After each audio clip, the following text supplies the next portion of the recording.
1929 থেকে 33 সালের মধ্যে যে মহামন্দা হয়েছিল সেই মহামন্দার প্রকৃতি আলোচনা করো। আমরা দেখেছি যে যুদ্ধ মানেই রক্তের বন্যা বয়ে যাওয়া, কিন্তু রক্তপাতহীন যুদ্ধ যে সম্ভব তা প্রমাণ করে দেয় 1929 থেকে 1932 সাল পর্যন্ত স্থায়ী হওয়া অর্থনৈতিক মহামন্দা, যা বিশ্ব অর্থনীতিতে বিরাট ধস নামিয়ে দিয়েছিল, যার সর্বগ্রাসী প্রভাব থেকে কোনো মহাদেশই নিস্তার পায়নি। তবে ইউরোপে এর প্রতিক্রিয়া হয়েছিল সবথেকে বেশি। এই মহামন্দা ইউরোপের শান্তি ও স্থিতির পক্ষে বিপজ্জনক হয়ে উঠেছিল। বিশেষ করে মার্কিন যুক্তরাষ্ট্রে এই অর্থনৈতিক মন্দার বা চরম সংকটের পর্যায় ধারণ করেছিল। বিংশ শতাব্দীর বিশেষ দশক থেকে মার্কিন অর্থনীতি ব্যাপক উন্নতি লাভ করেছিল। মার্কিন যুক্তরাষ্ট্রের 1921 থেকে 1929 খ্রিস্টাব্দের মধ্যে শিল্পের উৎপাদন প্রায় দ্বিগুণ বৃদ্ধি পেয়েছিল। এ সময় মার্কিন যুক্তরাষ্ট্র বিভিন্ন ইউরোপীয় দেশগুলির অর্থনৈতিক পুনরুজ্জীবনের জন্য ব্যাপক ঋণ দান শুরু করেছিল। মানুষের জীবনযাত্রার মান যথেষ্ট উন্নত হয়ে উঠেছিল। মার্কিন যুক্তরাষ্ট্রের রাষ্ট্রপতি হুভার এজন্য এমন মন্তব্য করেছিলেন যে প্রতিটি পাত্রে মুরগি এবং গ্যারেজে দুটি গাড়ি। সম্পদের ব্যাপক বৃদ্ধি ঘটেছিল। বিভিন্ন দেশের পুঁজিপতিরা পুঁজি বিনিয়োগে তার স্থান ছিল বিভিন্ন দেশের পুঁজি বিনিয়োগের ক্ষেত্রে মার্কিন যুক্তরাষ্ট্রের স্থান ছিল সবার আগে। বিশ্বব্যাপী অর্থনৈতিক শ্রীবৃদ্ধি ও স্থায়িত্বের মূল পরিচালিকা শক্তি ছিল মার্কিন যুক্তরাষ্ট্র। কিন্তু 1929 সালে বিভিন্ন রাষ্ট্র মার্কিন যুক্তরাষ্ট্র থেকে গৃহীত ঋণ বাবদ সুদ ফেরত দিতে শুরু করল। ফলে মার্কিন যুক্তরাষ্ট্রের রপ্তানি হ্রাস পায় এবং অর্থনৈতিক মন্দার সূচনা করার ক্ষেত্রে অবদানকারীর ভূমিকা পালন করে। দেখে নেব এই প্রশ্নের পরবর্তী প্যারা। অর্থনৈতিক ক্ষেত্রে বন্টন ব্যবস্থার দুর্বলতা, ঋণের দায়বদ্ধতা এবং দামি ভোগ্যপণ্য বিক্রয়ের উপর নির্ভরশীলতা এই মহামন্দার অন্যতম কারণ ছিল। প্রচুর অর্থ সঞ্চিত করার ফলে ভোগ্যপণ্যকারীদের হাতে বেশি অর্থ ছিল না। সঞ্চিত অর্থের একটা বড় অংশ বাজার বৃদ্ধির ক্ষেত্রে বিনিয়োগ করা হয়েছিল। ফলে এমন একটি সময় উপস্থিত হয় যখন নতুন কারখানা, যন্ত্রপাতি ইত্যাদি যোগান বাজারের প্রকৃত চাহিদার বাড়তি হয়। আবার যে মুহূর্তে একটি গোষ্ঠী ঋণ সংক্রান্ত দায়িত্ব পালনে অস্বীকার করে সেই মুহূর্তে অন্যান্য প্রত্যেকেই অসুবিধার সম্মুখীন হয়। আবার এই অর্থনীতি দামি ভোগ্যপণ্যের উপর নির্ভরশীল থাকায় মন্দার সময় সেগুলি আর ক্রয় বিক্রয় সম্ভব হয়ে ওঠেনি। ব্যবসায়ীরা পুঁজি বিনিয়োগ বন্ধ করে দিল, ক্রেতারা স্বল্প সংখ্যক জিনিস ক্রয় করতে লাগল এবং দামি পণ্য ক্রয় না করার নীতি গ্রহণ করল। দেখে নেব পরবর্তী প্যারা। মার্কিন বাণিজ্যের সংকোচন বিশ্ব বাণিজ্যের উপর চূড়ান্ত আঘাত নিয়ে আসে। সর্বত্র বেকার সংখ্যা দ্রুত বৃদ্ধি পায় এবং শিল্পে পুঁজি বিনিয়োগ প্রায় স্থগিত হয়ে পড়ে। এ প্রসঙ্গে এইচ কার বলেন, অর্ধেক ইউরোপ দেউলিয়া হয়ে পড়ল এবং বাকি অর্ধেক দেউলিয়া হওয়ার আশঙ্কার সম্মুখীন হলো। তবে জার্মানিতে এই সংকটের মাত্রা ছিল সবচেয়ে তীব্র, কেননা জার্মানি ছিল মার্কিন ঋণের উপর সম্পূর্ণ নির্ভরশীল।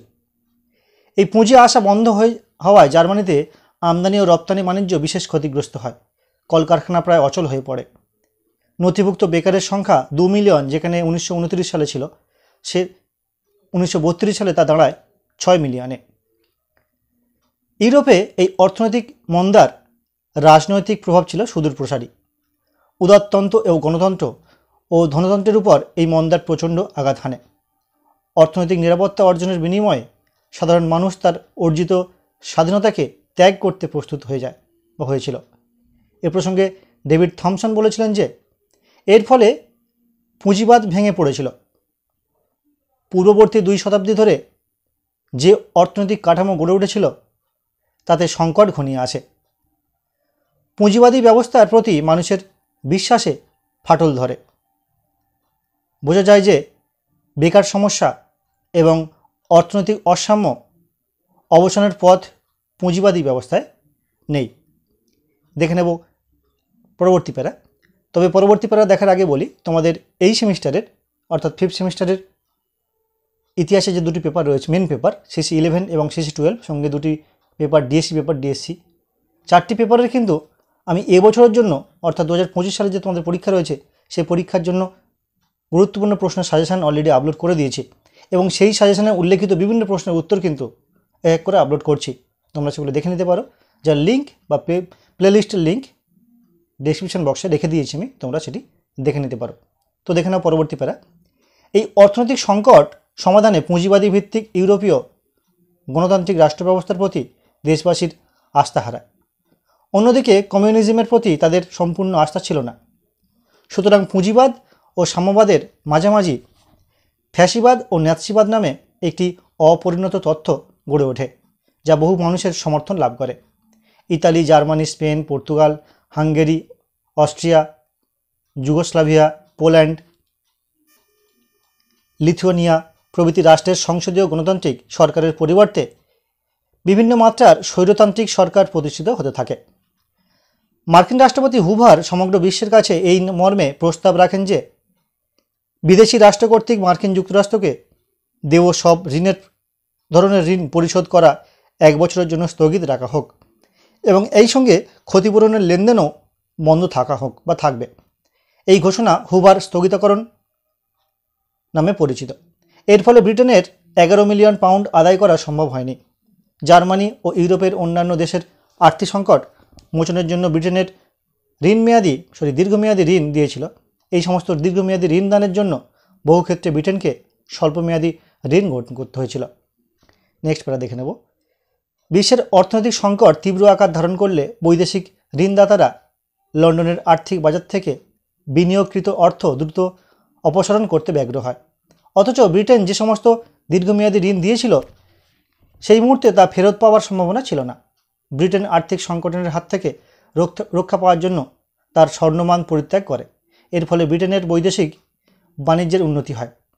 ব্রিটেনের স্বর্ণমান পরিত্যাগের ফলে লন্ডনের আর্থিক বাজারের সঙ্গে সংযুক্ত বহু দেশেও তাদের স্বর্ণমান পরিত্যাগ করে। নেক্সট প্যারা দেখে নেব। ল্যাটিন আমেরিকার অর্থনীতি যেহেতু বিশ্ববাজারে তার কাঁচামাল বিক্রয়ের উপর অনেক অংশে নির্ভরশীল ছিল, এই অর্থনৈতিক মন্দার ফলে ইউরোপের মতোই ক্ষতিগ্রস্ত হয়।